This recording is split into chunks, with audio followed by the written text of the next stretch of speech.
Pagod na ba kayong mag-isip ng content or pagod na ba kayong gumawa ng content? Well, you have just clicked on the right video.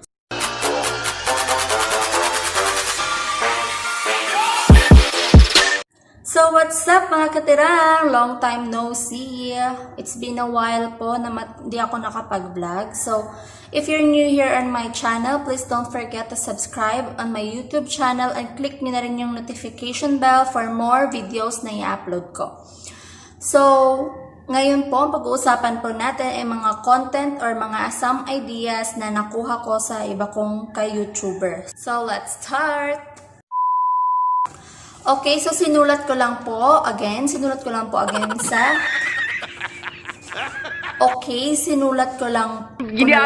sa bond paper kasi nga po isa lang po yung phone ko. So ngayon, magbibigay ako ng 25 ideas na pwede nyong i-content sa vlog nyo. Okay, number 1 is whisper challenge. So, alam niyo naman siguro to kasi madami ng mga vlogger ang gumagawa nito. Number 2 is what's in my bag. Bale, ipapakita niyo na lang po kung ano yung laman ng bag nyo, ano yung mga dinadala nyo araw-araw. Next is get ready with me or GRWM.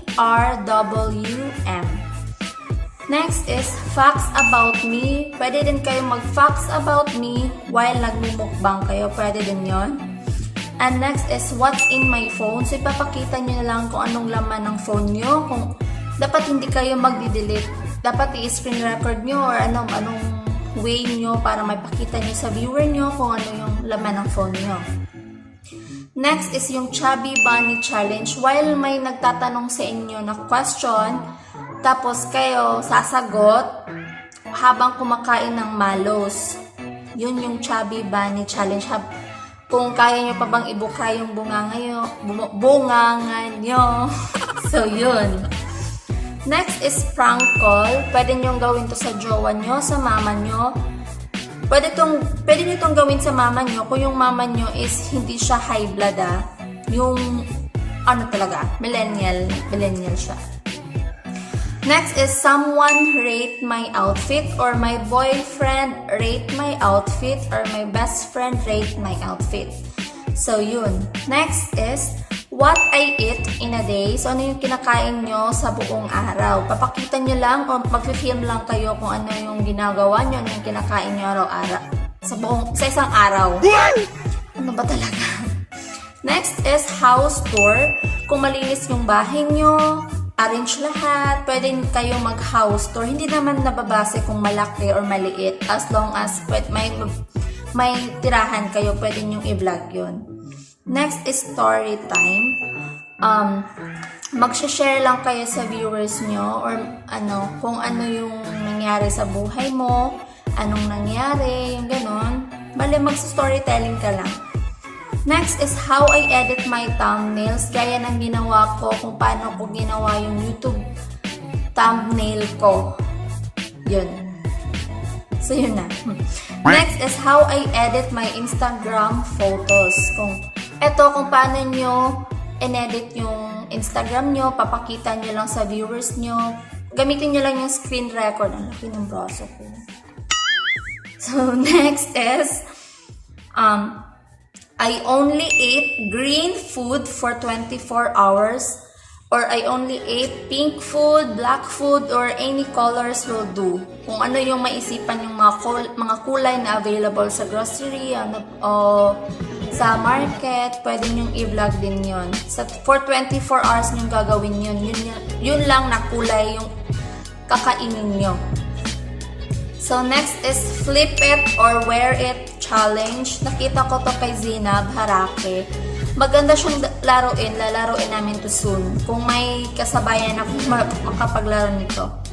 Next is pabobohan challenge. Itong challenge na to is, for example, magbibigay ako ng ML character o ML player sa Mobile Legend. For example, yung sa akin is si Bruno.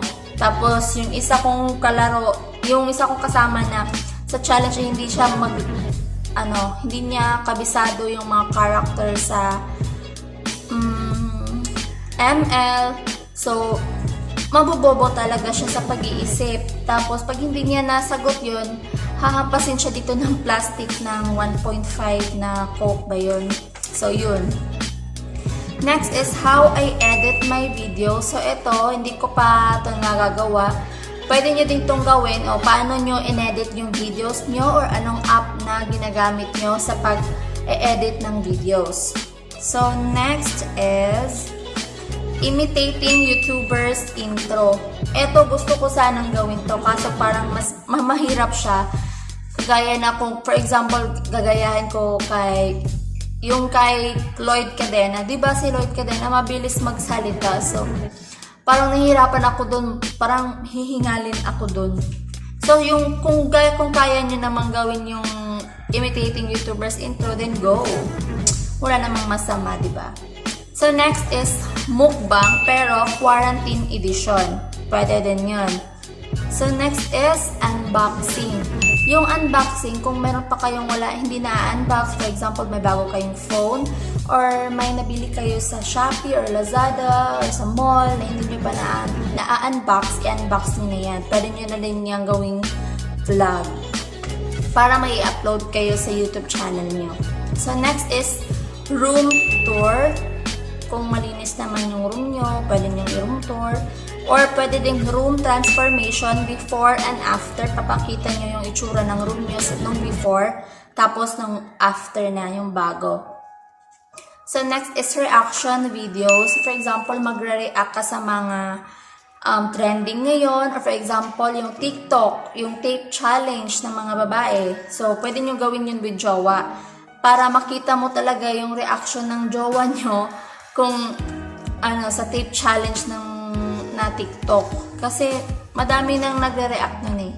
Kasi maganda din siyang gawin kasi doon mo talaga makikita ng itsura ng jowa nyo kapag yung sa tape challenge. Next is sleep in a car for 24 hours. Eto, gagawin mo to kapag wala kang anak ka. Kung may anak kasi ako, hindi ko to magagawa kasi nga tumidede, kawawa naman kung sa kotse lang kami matutulog, yung ganun, kakain. So, yung kung go kayo nito, then gawin nyo yung sleep in a car for 24 hours. Next is swimming pool challenge. Ito yung last na umahon sa swimming pool is mananalo ng prize or ano bang pwede nyong i-prize, pera ba or things ba? So, yun, pwede nyo itong gawin. And last is spicy challenge. Ito, dapat maanghang talaga yung kakainin nyo kasi challenge nga, diba? So, kapag ikaw yung unang uminom ng tubig, so meaning talo ka na. So, kapag ikaw yung last na hindi uminom ng tubig, mananalo ka tapos may prize or gaya ng kay yung vlog nila Jelay or ni Zina ba yun? Yung price nila is ice cream. So, para silang mga bata nun. So, hindi nyo pa napanood, watch nyo na. Kasi napakasaya nun. So, yun lamang po. Yun lamang yung mga ideas na pwede kong i-share sa inyo. So, comment pa po kayong gusto nyong gawin ko. Agree ako dyan. Kasi nga, nahirapan din akong mag-isip ng mga content. So, comment down below kung may gusto kayong i-vlog ko or sino pwede kong isama. So, thank you for watching and thank you for subscribing my YouTube channel, especially sa mga small YouTuber dyan. Huwag lang tayong susuko. So, thank you. Bye-bye!